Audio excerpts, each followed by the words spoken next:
So what it has is it has some bigger space between the particles which allow air and water to pass through them, and it also has water holding property. So loamy soil is good for growing crops and all.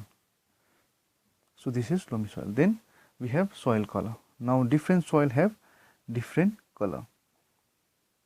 So as you can see here, soil type may be red or yellow because of oxidation of iron or aluminium. So the reason why soil may be red and yellow is because oxidation of iron and aluminium. So these are some of the components. The presence of humus make the soil wax.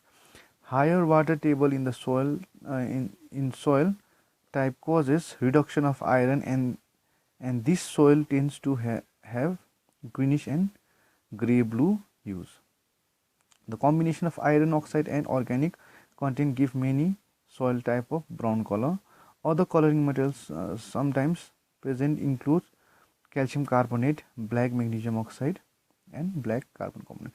So these are some of the components. So out here, the important thing to remember is the like right now you might not be understanding what are these components, but these are some very important components with the help of which soil is getting its color.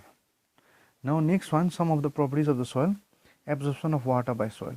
Now soil do absorb water, and in order to measure this, we have a formula out here. Now how much percentage of water is soil able to absorb?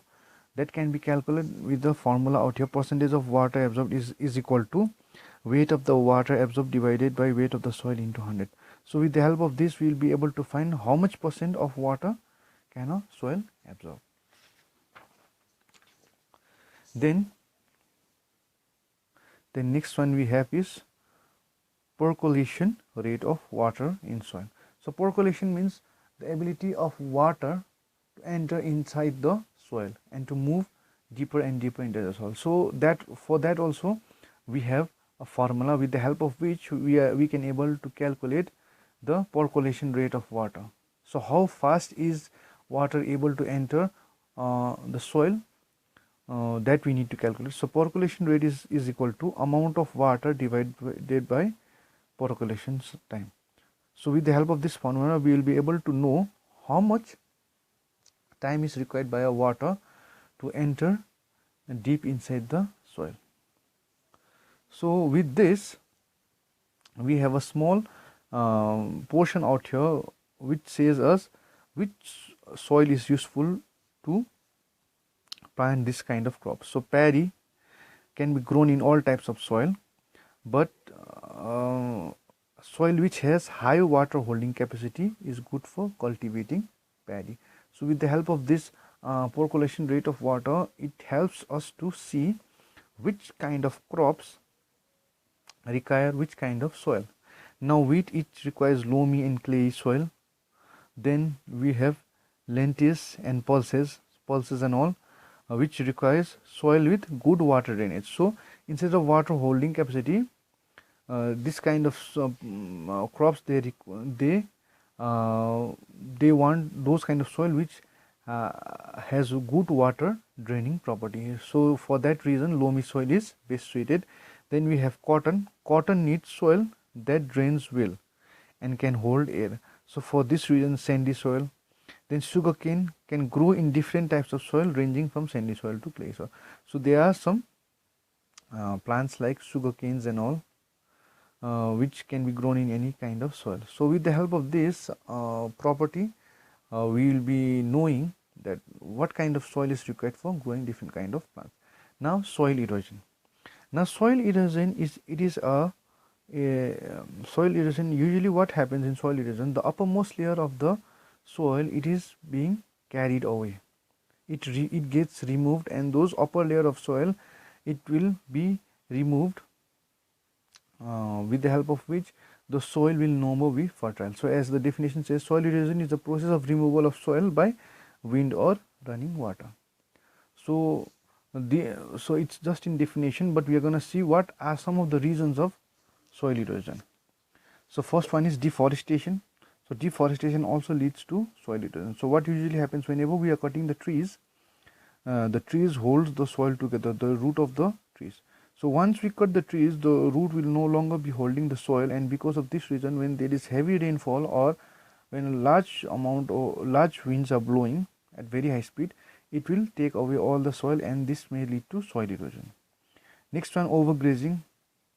We see in countrysides and all where they graze large amount of animals. So constant grazing may lead to overgrazing. That means all the plants in that area is grazed by a large herds of sheep or flocks, and because of that there are no more plants out there, which ultimately leads to soil erosion.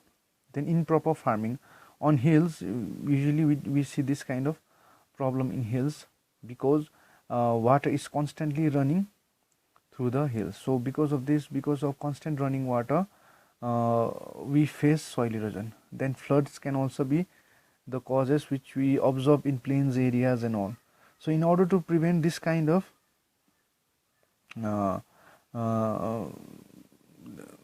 floods and all we observe in plains and all, where usually you see water is constantly flowing and all the houses are submerged. This also leads to soil erosion. Then now we're gonna see what are the process with the help of which we can conserve soil erosion. So here are some of the techniques given to you. First one is afforestation. So this must be followed strictly. In afforestation, what is done, new plants are planted. So whenever trees are being cut down, and the very next to the tree which is cut, they plant a tree. So that means after many years there'll again be a new tree formed. So afforestation means planting of trees and all. Why? Because the reason is, once the trees are planted, it will provide us many things. First of all, it's going to provide us the oxygen gas, which is very important to us. Secondly, the roots of the tree will again be holding the soil together, preventing soil erosion. Next one is terrace farming. As you can see in the diagram, terrace farming, it's a very good technique. So usually what's done in terrace farming is all it will just be looking like a terrace. So for this reason, what will happen, the water will not be constantly flowing downward. So water will not be flowing, but water will be flowing slowly in each and every area out here, in each and every step. So this will prevent soil erosion. So with this, I think we end the chapter.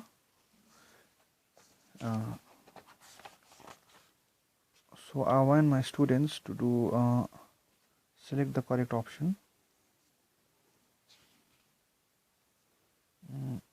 fill in the blanks, and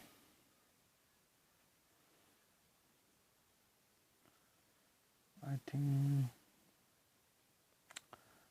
question number 4. Thank you.